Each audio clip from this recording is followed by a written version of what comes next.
మరొకసారి అందరూ కూడా వందనాలు తెలియజేసుకుంటున్నాం. ఒప్పుకోలు ప్రార్థనలో భాగంగా యెషయా గ్రంథం 43వ అధ్యాయం 18-19 వచనం చదువుకున్నాం. క్లుప్తంగా ఒక అర్ధగంటలో ముగించుకోవడానికి ప్రయత్నం చేస్తాం. రెండే చదవడం దగ్గరగా ఎవరైనా 43:18-19 మునుపటి వాటిని జ్ఞాపకము చేసుకొనుకుడి, పూర్వకాలపు సంగతులను తలంచుకొనుకుడి. ఇదిగో నేను ఒక నూతన క్రియ చేయుచున్నాను, ఇప్పుడే అది మొలచును, మీరు దాన్ని ఆలోచింపరా. నేను అరణ్యములో త్రోవ కలుగ చేయుచున్నాను, ఎడారిలో నదులు పారజేయుచున్నాను. మునుపటి వాటిని జ్ఞాపకం చేసుకోవద్దు అంట. ఈ రాత్రికాల సమయంలో దేవుడు మనతో మాట్లాడుతున్నాడు. మునుపటి వాటిని మనం జ్ఞాపకము చేసుకోవద్దు. పాత కాలంలో ఏదైతే జరిగాయో వాటినన్నింటినీ కూడా మర్చిపోవాలి. మనం ఏది జరిగినా, కీడు జరిగినా, మంచి జరిగినా, నష్టం జరిగినా, లాభం జరిగినా, మునుపటి వాటిని జ్ఞాపకము చేసుకోవద్దు. పూర్వకాలపు సంగతులను తలచుకొనకుడే అంటా ఉంటాం అప్పుడప్పుడు. పోయిన సంవత్సరం అట్లా చేసినవుగా, మొన్న అట్లా చేసినవుగా, నిన్న అట్లా చేసినవుగా అని అప్పుడప్పుడు మనం అంటా ఉంటాం. గడిచిన వాటిని మనం జ్ఞాపకం చేసుకోవద్దని చెబుతుంది బైబిల్. గడిచిన వాటిని, మునుపటి వాటిని, లేకపోతే పూర్వకాలపు సంగతుల్ని తలుసుకోవద్దంట. మరి ఏం చేయాలంట? దేవుడు అంటున్నాడు కదా, ఇదిగో నేను ఒక నూతన క్రియ చేయుచున్నాను. నూతన క్రియ చేస్తూ ఉంటున్నాడు దేవుడు. మరి ఈ నూతన క్రియ చేసేటప్పుడు మనం ఏం చేసుకోవాలంటే, మునుపటి వాటిని జ్ఞాపకము చేసుకోకుండా, తలుచుకోకుండా వాటినన్నింటినీ వదిలిపెట్టాలి. ఏ అయితే పాపాలు చేశామో, ఏ అయితే దేవునికి వ్యతిరేకంగా జీవించామో వాటినన్నింటినీ ఒప్పుకొని వాటిని సమాధి చేయాలి. వాటిని ఒప్పుకోవాలి, సమాధి చేయాలి. అంటే వాటిని మళ్ళీ చేయకూడదు అనమాట. దాని అర్థం వాటిని మళ్ళీ జ్ఞాపకం చేసుకోకూడదు అనమాట.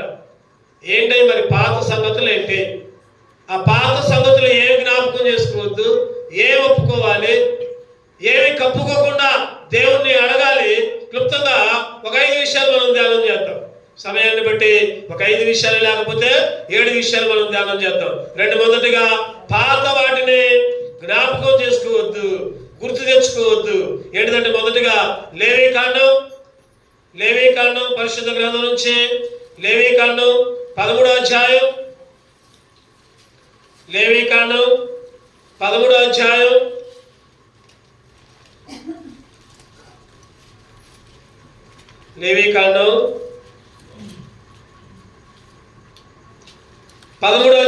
13వ వచనం. లేవీకాండం 13:13 యాజకుడు వారిని చూడవలెను, ఆ కుష్ఠము వారి దేహమంతా వ్యాపించిన ఎడల ఆ పొడగలవాడు పవిత్రుడని నిర్ణయింపబడును, వాని ఒళ్ళంతయు తెల్లబారును, వాడు పవిత్రుడు. కుష్ఠము ఇక్కడ మనం జ్ఞాపకం చేసుకునే అంశం ఏంటంటే కుష్ఠము అంటే కుష్ఠ రోగం, కుష్ఠ వ్యాధి. బైబిల్ సంబంధంగా కుష్ఠ వ్యాధి దేని గుర్తు అంటే బైబిల్ పరంగా పాపానికి గుర్తు. కుష్ఠ వ్యాధి దేని గుర్తు చెప్పండి? పాపానికి గుర్తు. పాపానికి గుర్తు. దేవునికి ఇష్టం లేని పని చేశాం కాబట్టి ఆ పాపం అనే కుష్టి పడ నీకు నాకు ఉంది. కాబట్టి గడిచిన రోజుల్లో ఏ అయితే పాపాలు చేశామో, ఏ అయితే దేవునికి వ్యతిరేకంగా జీవించామో వాటినన్నింటినీ కూడా ఒప్పుకోవాలి. చిన్న చిన్న పాపాలైనా, పెద్ద పెద్ద పాపాలైనా. ఎందుకంటే ఆ పాపాలే మనల్ని పట్టి పీడిస్తూ ఉంటాయి, ఆ పాపాలే మనల్ని వెంబడిస్తూ ఉంటాయి. వాటిని విడిచిపెట్టాలి మనం. పాత దినాల్లో చేసిన పాపాలన్నీ కూడా, పోయిన రోజుల్లో, గడిచిన రోజుల్లో చేసిన పాపాలన్నీ కూడా దేవుని దగ్గర వదిలిపెట్టాలి, ఒప్పుకోవాలి. ప్రభా, నీకు వ్యతిరేకంగా ఎన్నో మాటలు మాట్లాడాను ఆయన. ప్రభా, నీ మందిరానికి దూరంగా ఉన్నా. ప్రభా, నీ మందిరానికి రాకుండా, లేకపోతే ఇంకా ఏయో వేరే పనులు, వేరే కార్యాలు, వాటి మీదనే ఎక్కువ ఇంట్రెస్ట్ చూపించా, వాటి మీదనే ఎక్కువ ధ్యాస పెట్టా. నీ మందిరం మీద, నీ వాక్యం మీద ప్రభా దృష్టి పెట్టలేదు నాయన. ప్రభా కానీ, చూపుల్లో కానీ, తలంపుల్లో కానీ, ఆలోచనలో కానీ ప్రభా ఎన్నో విషయాలుగా ప్రభా నా గాయాలు, నా ఆ కుష్టు పడ, లేకపోతే ఆ కుష్టి యొక్క పుండ్లు రేపుకొని ఇంకా బలహీనుడిగా ఉండే, ఇంకా ఆ నొప్పితో బాధపడి ప్రభా నీకు వ్యతిరేకంగా జీవించాను ఆయన అని దేవుని దగ్గర మన పాత పాపాలన్నీ, కుష్టు పడ లాంటి పాపాలన్నీ కూడా ఒప్పుకోవాలి. కప్పుకోకూడదు, ఒప్పుకోవాలి. అయితే పాపాలు చేశామో, ఎవరే పాపాలు చేశారో వాళ్ళకి తెలుసు. నేనేం పాపం చేసిందో నాకు తెలుసు, మీరేం పాపం చేశారో మీకు తెలుసు. దేవునికి ఇష్టం లేకుండా ఏదైతే చేశామో వాటినన్నింటినీ ఒప్పుకోవాలి. మొదటిగా పాత దినాల్లో చేసిన పాపాలన్నీ కూడా ఒప్పుకోవాలి. రెండవదిగా చూద్దారండి, యోబు గ్రంథం 14వ అధ్యాయం 8వ వచనం. యోబు గ్రంథం 14:8. దాని వేరు భూమిలో పాతదైపోయినను దాని అడుగు మొద్దు మట్టిలో చీకిపోయిను. దాని వేరు భూమిలో పాతదైపోయినను. వేరంట లోపలకు పోయి ఎట్లా ఉందంట? పాతదైపోయిందంట. ఇంకా ఏముంది? దాని అడుగు మొద్దు మట్టిలో చీకిపోయినను. దాని అడుగు మొద్దు మట్టిలో చీకిపోయిను. వేరు భూమిలో పాతదైపోయిను. వేరు పాతది. వేరు కనపడుద్దా? చెప్పండి. ఒక చెట్టు యొక్క వేరు మనకు కనపడుద్దా? అస్సలు కనపడదు. ఆ చెట్టు పైన కనపడుద్ది. లోపల ఎంత బాగుందో తెలియదు, లేకపోతే ఎంత పొడుగుందో తెలియదు, ఎంత దూరం వ్యాపించిందో తెలియదు. ఒక ప్రాంతంలో ఒక చెట్టు, పెద్ద చెట్టు ఉంది. ఆ చెట్టు యొక్క వేళ్ళు దగ్గర 1/2 కిలోమీటర్ దాకా వ్యాపించాయి. 1/2 కిలోమీటర్ దగ్గర ఆ వేళ్ళు భూమిని తన్నుకొని పైకి వచ్చాయి. ఏంటిది సంగతి అంటే, ఎక్కడో ఆ 1/2 కిలోమీటర్ దూరంలో ఉన్న చెట్టు యొక్క వేళ్ళు అని చెప్తున్నారు. అంటే దీని గుర్తు ఏంటంటే, దీని ఆత్మీయంగా ఆలోచిస్తే ఈ లోపల ఉన్న వేరు ఏ విధంగా కనపడదు, మనిషి యొక్క లోపల హృదయంలో ఉన్న రహస్య పాపాలు, రహస్య జీవితం కూడా ఎవరికి కూడా కనపడదు. మన రహస్య జీవితాన్ని కూడా ఈ రాత్రికాల సమయంలో దేవుని దగ్గర ఒప్పుకోవాలి. రహస్యంగా ఎవరికి తెలియదని అనుకుంటున్నాం మనం. ఎవరికి తెలియదు. భర్తకు తెలియదులే, భార్యకి తెలియదులే, లేకపోతే పిల్లలకు తెలియదులే, తల్లిదండ్రులకు తెలియదులే, పక్కబడులకు తెలియదులే అని అనుకుంటున్నాం. ఆ రహస్య పాపం ఏంటో మనకే తెలుసు. ఇంకెవరికి తెలుసు చెప్పండి? దేవునికి తెలుసు. ఆ పాపాలు, రహస్యంగా చేసిన పాపాలన్నీ కూడా ఏం చేయాలంటే మనం ఒప్పుకోవాలి. రహస్య జీవితాన్ని దేవుని ముందు పెట్టాలి. అయ్యా, ఎన్నోసార్లు ప్రభువా రహస్యంగా నేను ఈ పని చేశాను, పలానా పని చేశాను.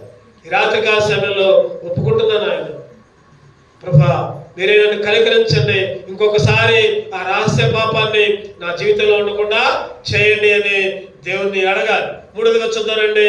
మూడవదిగా పాతదైన కుష్టిని తీసేయాలి. రెండవదిగా పాతదైన వేరు అంటే రహస్య జీవితాన్ని గుర్తు. ఆ రహస్య జీవితాన్ని కూడా దేవుని దగ్గర ఒప్పుకోవాలి. మూడవదిగా చూద్దానండి. నెహెమ్యా గ్రంథం 12వ అధ్యాయం 39వ వచనం. నెహెమ్యా 12:39. మరియు వారు ఎఫ్రాయిము గుమ్మము అవతల నుండి,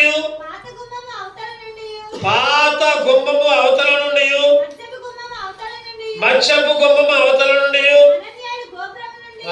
హననీయులు గోపురం నుండి, మేయా గోపురం నుండి, గొర్రెల గుమ్మము వరకు వెళ్ళి బందీ గృహ గుమ్మములో నిలిచిరి. ఇక్కడ చూస్తే పాత గుమ్మం ఏముంది చెప్పండి? అక్కడ పాత గుమ్మము ఈ మధ్య భాగంలో ఉంది.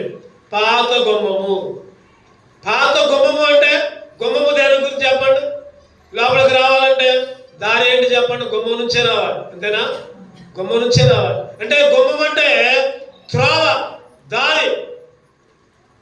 ఈరోజు పాత గుమ్మము అంటే తప్పు త్రోవ, తప్పు దారి. ఎన్నోసార్లు మనం తప్పు త్రోవల్లో, తప్పు దారుల్లో, తప్పు మార్గాల్లో జీవిస్తూ ఉంటున్నాం. తప్పు మార్గాల్లో ఉంటున్నాం.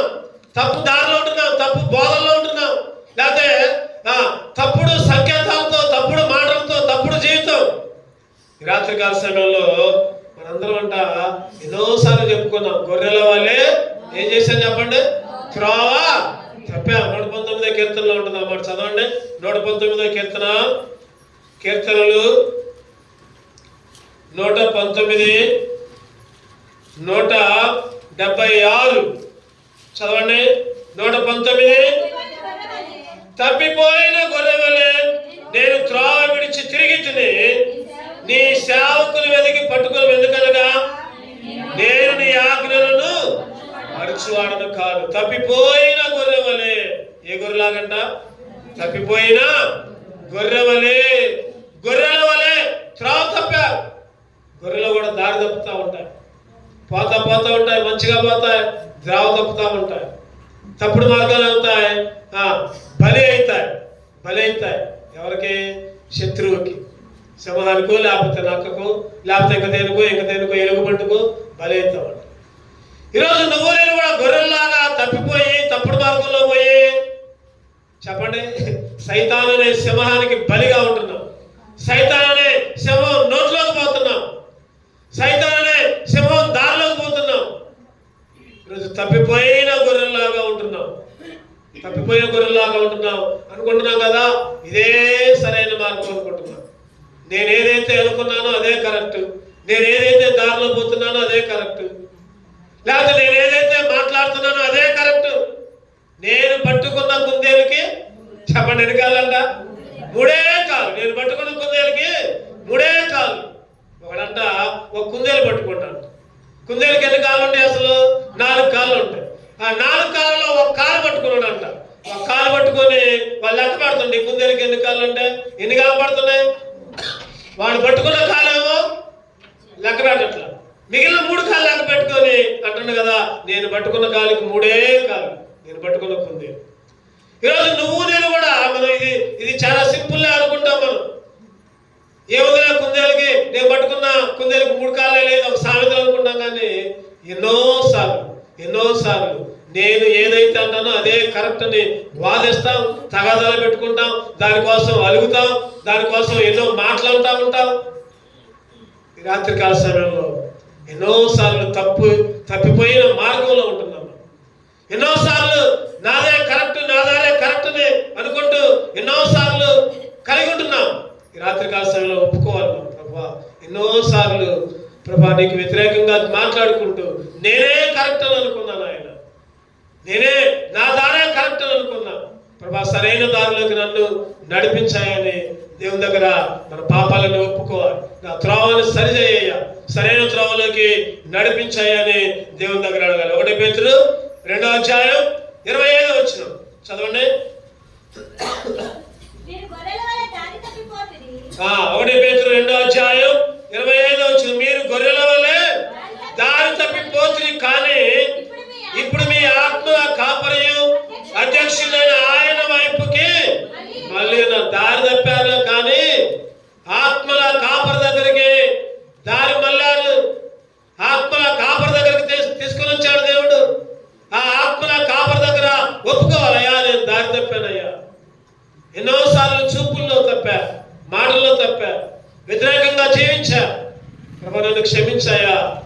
దేవుని దగ్గర ఒప్పుకోవాలి. పాత గుమ్మం అంటే తప్పుడు దారి, తప్పు త్రోవ. 3వ విషయం, 4వ చూద్దానండి.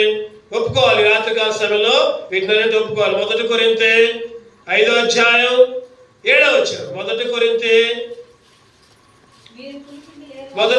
5వ అధ్యాయం 7వ వచనం, మీరు పులిపిండి లేని వారు కనుక క్రొత్త ముద్ద అవుటకై ఆ పాతదైన పులిపిండిని, ఏంటంట పాతదైన పులిపిండి పాతదాన్ని ఏం చేయాలి చెప్పండి, తీసి పారవేయుడి. పాతదైన పులిపిండి తీసి పారేయాలి, ఉంచుకోకూడదు. దాన్ని పెరిగి తీసేయాలి. పాతదైన పులిపిండి అంటే ఆత్మీయంగా